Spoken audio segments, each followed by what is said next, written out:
السلام علیکم ورحمۃ اللہ وبرکاتہ۔ ناظرین اکرام، رمضان المبارک الحمدللہ جاری و ساری ہے۔ اللہ تبارک و تعالی اس مہینے کی برکت سے تمام گناہ گاروں کو معاف فرمائے اور سب کی بخشش فرمائے، آمین۔ تو اس ماہ مقدس کے اندر مسلمان صدقہ اور خیرات کثرت سے کرتے ہیں اور کرنا بھی چاہیے، اور اسی طرح کچھ لوگ اپنے مال کی زکوٰۃ بھی اسی ماہ مقدس میں دیتے ہیں اور ان کو ضرور دینی چاہیے۔ تو میں یہ مسئلہ آپ کے سامنے اس لیے بیان کر رہا ہوں رمضان المبارک کے مقدس مہینے کے اندر، تاکہ ہر بندے کو یہ اور ہر عورت کو، ہر میری مسلمان ماں بہن تک یہ میرا پیغام پہنچ جائے۔ دیکھیے، آپ اندازہ کریں کہ اسلام کے اندر یہ کتنی بڑی آسانی ہے کہ اگر کوئی عورت اللہ کے راستے میں خرچ کرنا چاہتی ہے، وہ صدقہ کرنا چاہتی ہو یا زکوٰۃ دینا چاہتی ہو، سب سے زیادہ اس کا شوہر حقدار ہے، سب سے زیادہ۔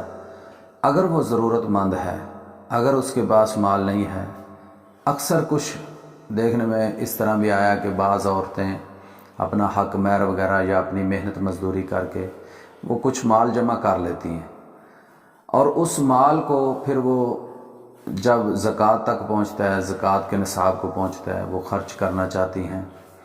تو ان کو یہ سوچنا چاہیے اور ان کو یہ سمجھنا چاہیے کہ اگر ان کے صدقہ اور خیرات کرنے کا ارادہ ہے، انہوں نے صدقہ اور خیرات کرنا ہے، تو وہ اپنے شوہر کو سب سے پہلے پوچھیں۔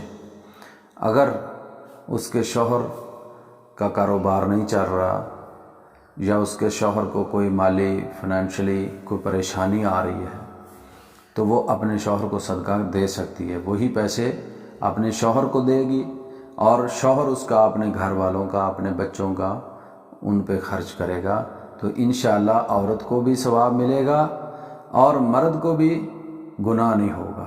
تو اس طریقے سے جب یہی سچویشن کسی گھر کی بن جائے، ایسی صورتحال سامنے آ جائے، تو وہ یہ کام کر سکتی ہے۔ تو میں یہ مسئلہ آپ کو الحمدللہ یہ حدیث سے بیان کر کے بتانا چاہتا ہوں۔ اللہ کے رسول صلی اللہ علیہ وسلم نے ایک عید کے موقع پہ عورتوں کو مخاطب ہو کے فرمایا کہ عورتوں کی جماعت، تم کثرت سے صدقہ اور خیرات کیا کرو، کیونکہ میں نے تمہاری اکثریت جہنم میں دیکھی ہے۔ اور اس کی وجہ بھی آپ صلی اللہ علیہ وسلم نے بیان فرمائی۔ آپ نے فرمایا، ایک تو تم لعن طعن زیادہ کرتی ہو، گلے شکوے زیادہ کرتی ہو، اور دوسری کہ تم اپنے شوہروں کی نافرمانی بھی اکثر کرتی ہو، اور یہ دونوں ہی بہت بڑے کبیرہ گناہ ہیں، جس کی وجہ سے میں نے عورتوں کی کثرت جہنم میں دیکھی ہے۔ تو لہٰذا تم صدقہ کیا کرو، صدقہ اور خیرات کرو گی تو تمہاری اللہ تعالیٰ نجات فرما دے گا۔ تو عورتوں کی جماعت نے یہ بات سنی اور صدقہ خیرات کرنا شروع کر دیا۔ ایک عورت اللہ کے رسول صلی اللہ علیہ وسلم کی خدمت میں حاضر ہوئی۔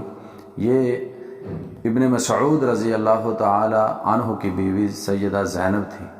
حضرت زینب اللہ کے رسول صلی اللہ علیہ وسلم کے پاس آئی اور آ کر کے کہا کہ اللہ کے نبی صلی اللہ علیہ وسلم جی، میں آپ سے یہ مسئلہ پوچھنے آئی ہوں کہ میرا شوہر اس بات کا مطالبہ کر رہا ہے کہ اے زینب، تم نے اگر لوگوں کو کوئی صدقہ اور خیرات دینا ہے تو زیادہ حقدار تو میں ہوں۔ اس وقت مجھے ضرورت ہے، میرے پاس اتنا مال نہیں ہے کہ میں اپنے گھر کا خرچہ چلا سکوں، میں اپنی جائز ضرورت بھی پوری کر سکوں۔ تو سیدہ زینب سوچ میں پڑ گئی کہ اب مجھے اپنے شوہر کو کچھ دینا چاہیے یا نہیں دینا چاہیے، کیونکہ میں تو صدقہ کرنا چاہتی ہوں، اپنے آپ کو جہنم سے بچانا چاہتی ہوں۔ تو اللہ کے رسول صلی اللہ علیہ وسلم نے جب سنا تو آپ صلی اللہ علیہ وسلم نے فرمایا صدق ابن مسعود زوجک و ولدک احق من تصدقت بہ علیہم۔ یہ بخاری شریف کی حدیث ہے۔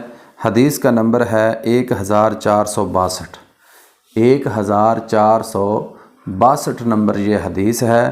صدق ابن مسعود زوجک و ولدک احق من تصدقت بہ علیہم، کہ اے زینب رضی اللہ تعالی عنہ، تیرا شوہر ابن مسعود رضی اللہ تعالی عنہ سچ کہہ رہے ہیں۔